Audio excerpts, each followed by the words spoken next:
이 새벽에 우리에게 주시는 하나님의 말씀은 누가복음 14장 25절에서 35절 말씀입니다. 수많은 무리가 함께 갈새 예수께서 돌이키사 이르시되 무릇 내게 오는 자가 자기 부모와 처자와 형제와 자매와 더욱이 자기 목숨까지 미워하지 아니하면 능히 내 제자가 되지 못하고 누구든지 자기 십자가를 지고 나를 따르지 않는 자도 능히 내 제자가 되지 못하리라. 너희 중에 누가 망대를 세우고자 할진대 자기의 가진 것이 준공하기까지에 족할는지 먼저 앉아 그 비용을 계산하지 아니하겠느냐. 그렇게 아니하여 그 기초만 쌓고 능히 이루지 못하면 보는 자가 다 비웃어 이르되 이 사람이 공사를 시작하고 능히 이루지 못하였다 하리라. 또 어떤 임금이 다른 임금과 싸우러 갈 때에 먼저 앉아 1만 명으로서 저 2만 명을 거느리고 오는 자를 대적할 수 있을까 헤아리지 아니하겠느냐. 만일 못할 터이면 그가 아직 멀리 있을 때에 사신을 보내어 화친을 청할지니라. 이와 같이 너희 중에 누구든지 자기의 모든 소유를 버리지 아니하면 능히 내 제자가 되지 못하리라. 소금이 좋은 것이나 소금도 만일 그 맛을 잃으면 무엇으로 짜게 하리요. 땅에도 거름에도 쓸데없어 내버리느니라. 들을 귀가 있는 자는 들을지어다 하시니라. 아멘. 오늘 이 새벽에 우리는 제자가 되려면 이라는 제목으로 함께 말씀을 나누고자 합니다. 예수님의 최종 목적지는 예루살렘입니다. 예루살렘을 향해 나아가시면서 예수님께서는 하나님의 나라에 대해서 선포하시고 복음을 전하시고 병든 자를 고치셨습니다. 쉬지 않고 계속해서 예수님께서는 사역하셨습니다. 예수님의 사역과 행하신 기적들을 통해서 많은 사람들이 예수님을 따르게 되었습니다. 오늘 본문 25절의 말씀을 보면 수많은 무리가 함께 갈새 예수께서 돌이키사 이르시되 라고 말씀하고 계십니다. 많은 사람들이 예수님을 따릅니다.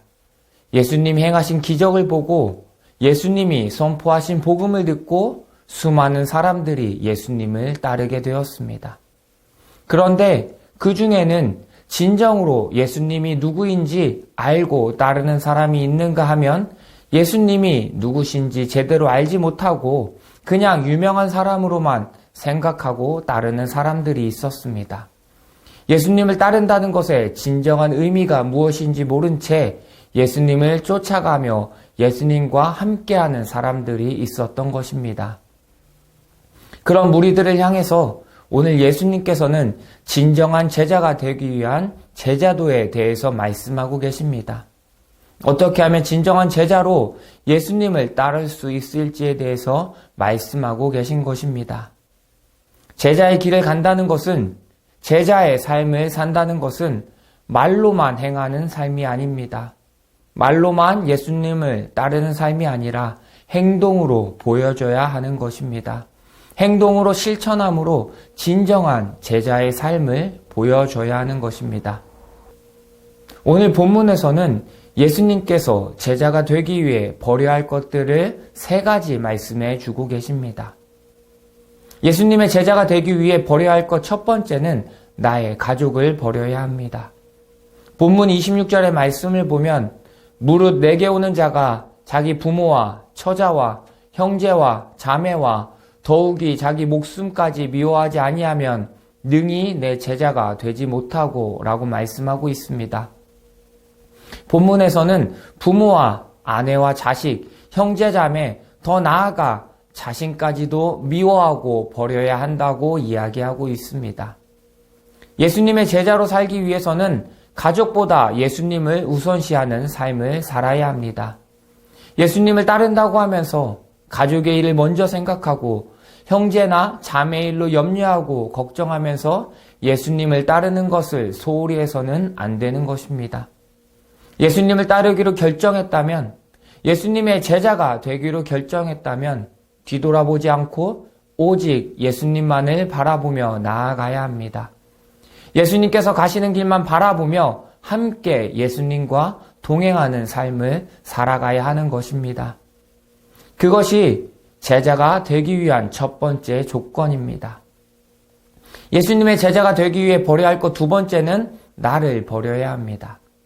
본문 27절의 말씀을 보면 누구든지 자기 십자가를 지고 나를 따르지 않는 자도 능히 내 제자가 되지 못하리라 라고 말씀하고 있습니다. 예수님의 제자가 되기 위해서는 나를 버리고 나에게 맡겨진 십자가를 지고 예수님을 따라가야 합니다. 여러분, 십자가는 하나님께서 우리들에게 맡겨주신 것입니다.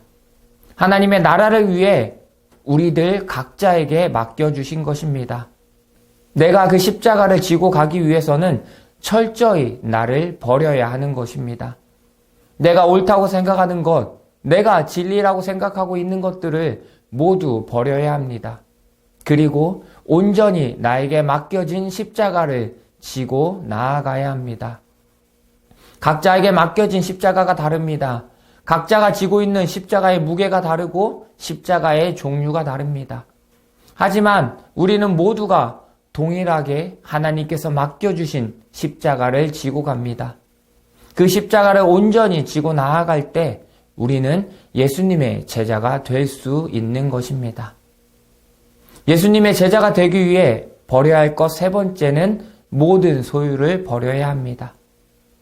본문 33절의 말씀을 보면 이와 같이 너희 중에 누구든지 자기의 모든 소유를 버리지 아니하면 능히 내 제자가 되지 못하리라 라고 말씀하고 있습니다.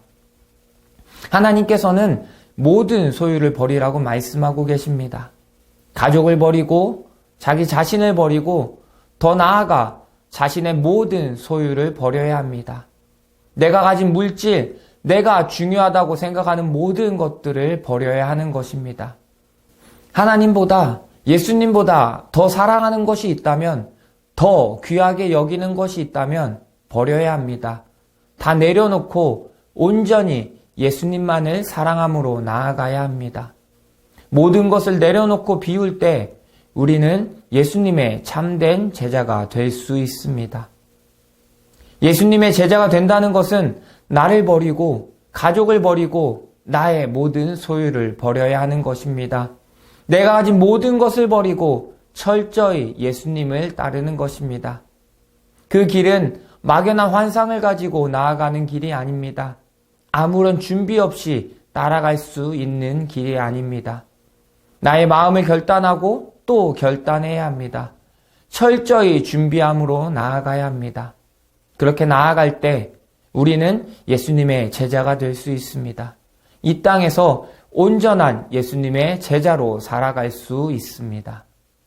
그렇게 예수님의 제자로 살아가는 것이 이 땅에서 세상의 소금으로 살아가는 것입니다.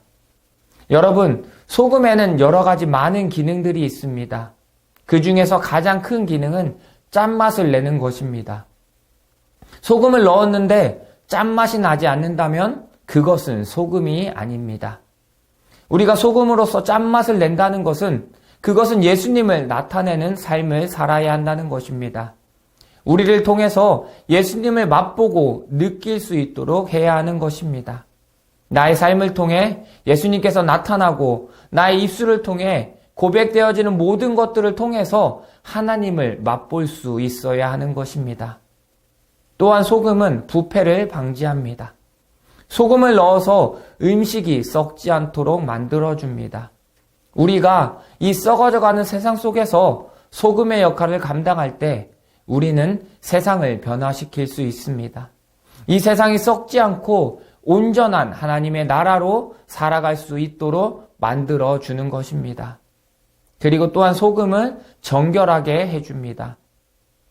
구약시대에는 하나님께 제물을 드릴 때 반드시 소금을 먼저 뿌렸습니다. 소금을 뿌림으로 인해서 정결하게 만든 것입니다. 사랑하는 성도 여러분, 예수님의 참된 제자로 살아가시기를 소망합니다.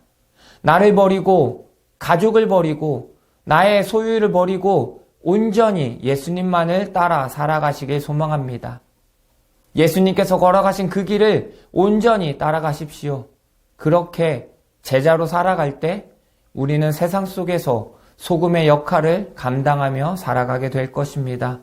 우리를 통해서 하나님을 맛보게 되고 세상이 썩지 않고 정결하게 될 것입니다. 온전한 예수님의 제자가 되어 세상 속에서 소금의 역할을 감당하며 살아가시는 우리 성도님들의 삶이 되시기를 간절히 소망합니다.